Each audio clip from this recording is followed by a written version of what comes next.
నిత్య పూజ, నిత్య ఆరాధన, నిత్య దేవతార్చన ఇవన్నీ ఒకటేనా? నిత్య దేవతార్చన ఏ రకంగా చేయాలి? మన సాంప్రదాయం ఏం చెప్తుంది?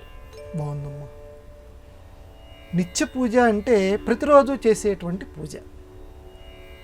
మామూలుగా ఉన్నవాళ్ళు అయితే కొంచెం పూర్వీకులు ఏదన్నా ఆస్తులు సంపాదిస్తే ఇంట్లో కూర్చొని ఇంక వేరే ఎక్కడికి వెళ్ళనవసరం లేకుండా శాస్త్రాల్లో ఏం చెప్పారు, ఈ పూజ ఎప్పుడు చేయాలి అని అనుకుంటూ చక్కగా పూజ చేసుకోవచ్చు, తప్పేమీ లేదు.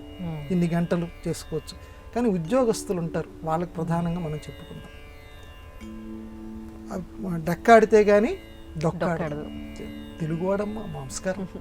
రెక్క ఆడాలి. రెక్క అంటే చేతులు.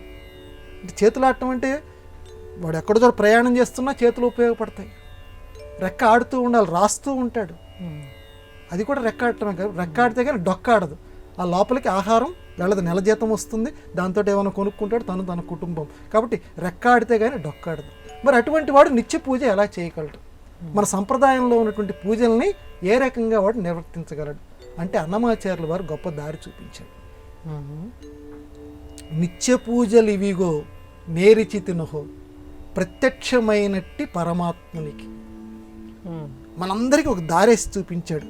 ఎవరైతే ఈ చక్కగా దేవుడి విగ్రహం ముందు కూర్చొని నేను నిత్య పూజలు చేయలేనంటే నువ్వు కూడా నిత్య పూజ చేయొచ్చు.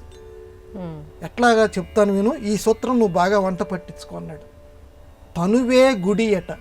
తనువు ఈ శరీరం. ఈ శరీరమే దేవాలయం, దేహో దేవాలయ ప్రోక్త.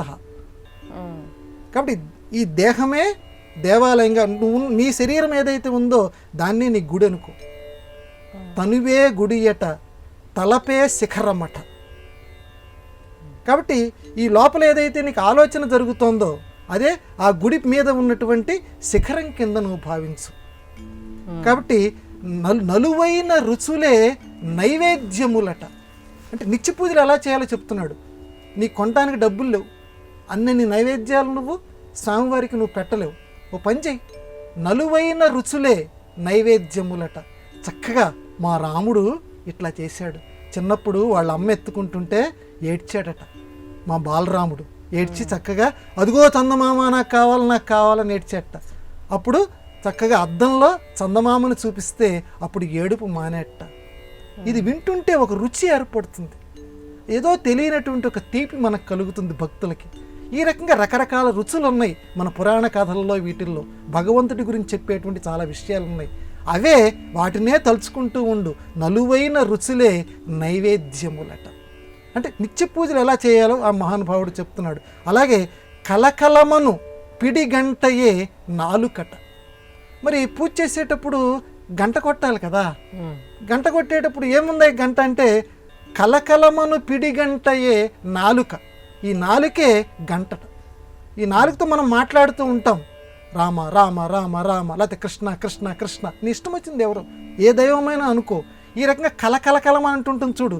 అక్కడ గంట గనగనగన మోగుతుంటుంది, ఇక్కడ నాలుగు కూడా గనగనగన మోగుతూ ఉంటుంది. కాబట్టి ఆ నామాన్ని తలుచుకో. పైకి ఎవరికన్నా డిస్టర్బెన్స్ అని అనుకుంటే లోపల తలుచుకుంటూ ఉండు. కలకలమను పిడిగంటయే. ఆ గంట ఇలా దేవుడి ముందు నైవేద్యం పెట్టి ఇలా గంట ఇలా వాయిస్తావు కదా, ఆ లోపల నాలికని ఇలా అనుకుంటూ ఉండు. చక్కగా స్వామివారి కథలు తలుచుకుంటూ ఉండు, అది నైవేద్యం అయిపోతుంది.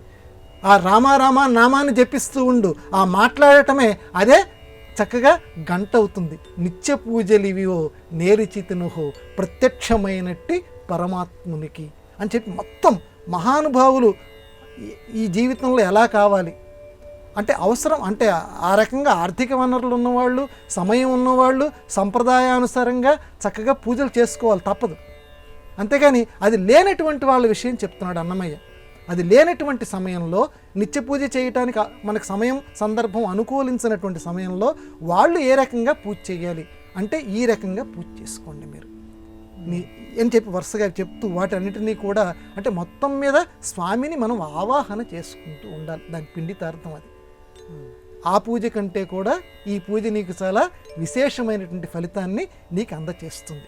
నిజంగా ఒకసారి చేసి చూస్తే ఇప్పుడు నేను ఇందాక చెప్పినటువంటివన్నీ కూడా స్వామివారిని అలా తలుచుకుంటూ ఈ దేహాన్నే దేవాలయంగా భావించుకుంటూ ఆ లోపల ఉన్నటువంటి పరమాత్ముణ్ణి, ఎందుకంటే ఆ లోపల ఉన్నాడు హరిపీఠమట, ఆ హృదయంలో ఉన్నటువంటి వాడే ఆ పూజా గది, అక్కడే కూర్చున్నాడు నా స్వామి. ఒకసారి ఊహ చేయండి, అలా కళ్ళు మూసుకొని అక్కడే లోపల కూర్చున్నాడు, నేను మాట్లాడుతున్నా, గంట వాయిస్తున్నా, ఆయన గురించి కథలు చెప్పుకుంటున్నా అవే రుచులు. ఈ రకంగా అనుకుంటూ చెయ్యి, నిత్య పూజలు అవుతాయి.